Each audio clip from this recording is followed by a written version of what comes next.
everyone, and welcome back to your girl's channel.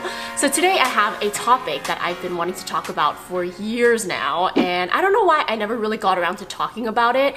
A part of me feels like it's not something that people would be necessarily interested in, but as I'm getting older, more and more I find myself thinking about this almost on a daily basis. And whether or not this is something that affects your life, I hope that this is a video that you can pass on to people in your life that are probably dealing with the same thing. Because growing up for me, this was something that was really hard, and I didn't realize it played such a huge role in my life until my adulthood. And the topic is about growing up as a Chinese American. And obviously you do not have to be Chinese to be watching this video. I'm just sharing with you guys my experience and how I grew up, so just apply it in your own life. And with that being said, let's just jump right in and get started. So I want to start off to give a little backstory in case you guys are new to my channel. So when I was growing up, my parents never really told me, oh Weylie, you're Chinese or you're Asian. Believe it or not, growing up, I didn't even realize that there were other ethnic backgrounds in the world. I thought we were all the same people. I obviously noticed a difference between me and my classmates. I would see that we have different hair colors, different eye colors, and we would speak a different language back at home. But for some reason, it never clicked to me because my parents never drilled it in my head oh, you're Asian or you're Chinese. I just saw everyone as human beings. And that may sound stupid to y'all, but for real, I did not know the difference growing up. I just thought everyone was taught different things in their household, but I didn't realize that meant that we came from a different ethnic background. So the first day of preschool rolled around and it was nothing like I expected it. I grew up just speaking Cantonese, Chinese, whatever you want to call it, in my family. My family didn't see the need of teaching me English because they felt like, well, she's gonna learn it in school anyway, so might as well teach her her native tongue. Sorry about my voice. I'm recovering from a cold, so this voice is just all weird today. Alright, but going back to what I was saying, my parents did not teach me a word of English. I probably knew things like apple, I knew my name, and that's pretty much about it. I didn't know English at all going into preschool, so I remember going to school looking at everyone and was like, what are they saying? Eventually, by the end of preschool, I picked up on the language and we went into kindergarten and I understood English just fine. Then third grade came around, and third grade was about the time mark where I started feeling uncomfortable about being Chinese. Growing up in my family, all we ate was Chinese food. Every meal consisted of rice, so you each have your bowl of rice, and then there's all the meats and veggies or whatever, and we all share it. Hardly did I ever eat anything outside of Chinese food. The only taste of American food I would get would probably be McDonald's, or sometimes we would go to Denny's, which is a diner. Sorry, I think I said third grade earlier, but I meant second grade. Second grade is the first time I started feeling any sort of discrimination. Second grade, not third grade. So in second grade, I moved to a new school and I was super excited about it, and I wanted to buy school lunches because I've always kind of brought my own lunch and no one's ever really said anything about it. I think it's because we were younger at the time. In second grade, I decided the first day of school, Mom, I want to buy lunch at school. I just wanted to try it. So my parents gave me lunch money that day, and when I went into the lunch line, I remember looking at everything and I was just like, how do you eat this? After that day, I went home and I was telling my mom, I don't really like the food, that's not what I want to eat, so I think I'm just gonna go back to bringing my own food. So my mom was like, cool, okay. Growing up, something that my parents would always make, this was my favorite thing. This was my jam. I ate it almost every single day, and it is pork belly with pickled mustard greens. It's like a stew that you would make, and it was just, oh, it was so good. Anytime that my mom made sun choy kojiok, I would be like, oh, today is my lucky day. So that night my mom made a big old pot of it so that she can pack me lunch for the next day, and she put it in this thermal warmer thing. It was like a cup like this. There were layers. On the top she put my rice, and on the bottom she put the meat. And I was so excited about lunchtime, okay girl? I knew that was in my lunch bag, and while I was in class I was looking forward to lunch. I'm I cannot wait to eat this. So by the time I get to lunch, I'm ready, right? I bust out my food. I'm putting my rice down, putting my meat down. I got my chopsticks out and I'm ready to eat. And then all of a sudden, all my classmates look at me and then they're like, what is that smell?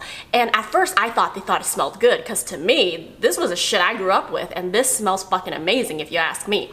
So I'm all excited. I'm ooh, they want to know what I'm eating, okay. They all come over and they're all hovering over, right? They're like, what is that? What is that smell? So I was like, oh, it's a pork belly with pickled veggies. It's a Chinese dish. And then after I said pork belly, I don't know if it's because in America you don't call bacon pork belly, you call it bacon, but it's really pork belly. I don't know. The second I said pork belly, everyone freaked out and they're like, ew, what are you eating? Why are you eating that? That's so disgusting. Oh my god, it smells so bad. Literally everyone just started talking about it and they made it seem like the most disgusting thing ever. They all walked away and I remember just like my heart sunk. I felt so embarrassed, but I didn't even know what I was embarrassed about because I literally went from, oh my god, I'm so proud that I'm eating this and I'm having this, to oh my god, why did everyone freak out? I don't understand. I felt so embarrassed. Like I didn't even know if I should even eat anymore at that point. I was really hungry. It smelled really good. I wanted to eat it. But because everyone looked at me as if it's so disgusting, I felt like if I ate it, that would mean I'm disgusting. So I took a few bites and I just put it away and I pretended like I didn't even like it myself. And I remember just feeling so disgusted with myself because I was lying to myself, you know? I wanted to fit in, so I acted like something that I liked and something that I was so proud of was disgusting to me. So the next story I want to talk about is the day I found out I was Chinese, okay? It was a day in 3rd grade where a new kid came to our school. I believe he was Taiwanese, so he spoke Mandarin and he had a really flat face, which I hate to even say that, but let's just be real. Like I have a really flat face. And seriously, can we talk about this without people getting offended? Like I'm just gonna be real and just describe what I feel, okay? Most Asian people do have more of a flatter profile. And if you don't, that's great. I'm not saying all Asians do. Many of us don't have really prominent cheekbones. We don't have deep set eyes. So I remember that Taiwanese kid, he had a really flat face, like even more flat than mine.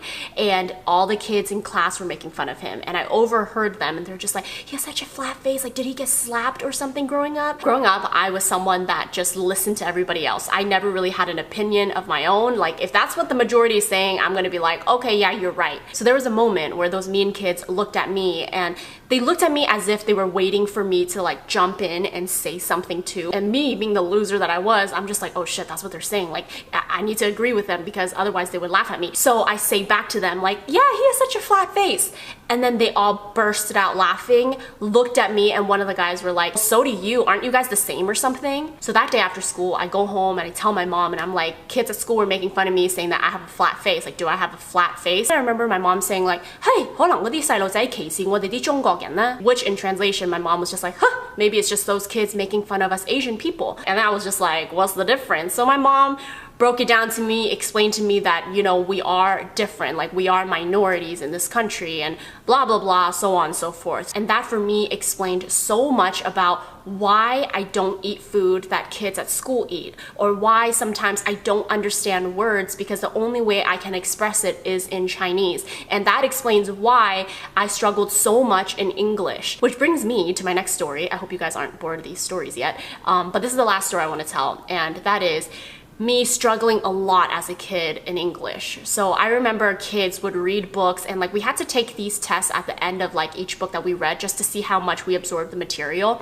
And I remember I would fail every single test, even though I read the book, or at least I thought I read the book. Reading was a really hard thing because I was learning English at school, but the second I got home, I'm speaking Chinese with my family. Throughout elementary school, throughout middle school, I struggled so hard. I could never pass those reading tests. I was testing 2 to 3 grades below what I was supposed to be. Say I was in 5th grade, I was at a reading level of a 2nd, 3rd grader. After my parents knowing that I was testing so low in my reading or my English tests, instead of trying to understand why I was testing that way, my mom immediately just got mad at me and was like, you watch too much TV, why don't you study more? You're born and raised in America, how do you not know English? And if you ask me, that was pretty shitty to be told as a kid because I don't know, like I don't know why I suck at this. It's like, I'm trying, bitch, I'm trying. Like I'm trying to read these goddamn books, but I can't understand it. It's just so confusing for me, and I think any kid growing up in a bilingual family can relate. Like for real, I was struggling because there were all these kids in class reading Harry Potter, and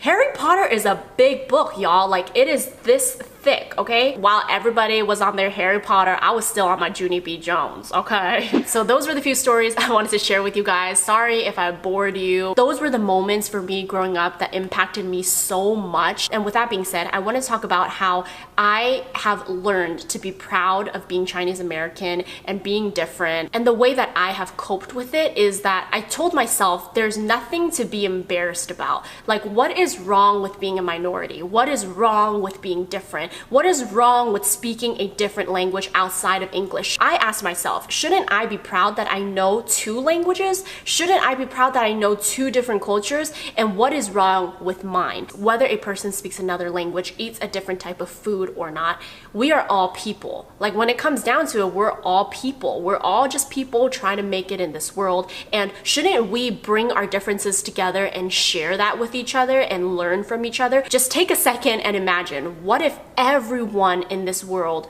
were American and we all ate the same thing, we all spoke the same language, and there was nothing else beyond that? What if we were all the same with the same exact values, spoke the same language, ate the same food? Then there won't be much to share. It wasn't until like the end of high school where I realized I wanted to embrace being Chinese. It helped me tremendously when I started surrounding myself with people who wanted me to embrace that side of me. And that is one of my biggest advice to you guys. Surround yourself with people who genuinely are curious about you, want to know about you, and respect you. Because if you surround yourself with people who are just gonna make fun of you, make you feel ashamed of who you are, that's what you're gonna be. So girl, if you're around people that wanna laugh at your language, wanna laugh at what you eat, laugh at what you wear, you are putting yourself in the wrong place. And by the way, as many of you guys know, Wa, my boyfriend, he's Chinese as well. And dating him was not like a planned thing. I didn't like date him because, oh my God, he's Chinese, I wanna be with a Chinese guy. It just so happened to be that he was Chinese. And he is someone that embraces being Chinese so much. He was the type of kid to bring a ham yu jing yuk bang to school, okay? Like,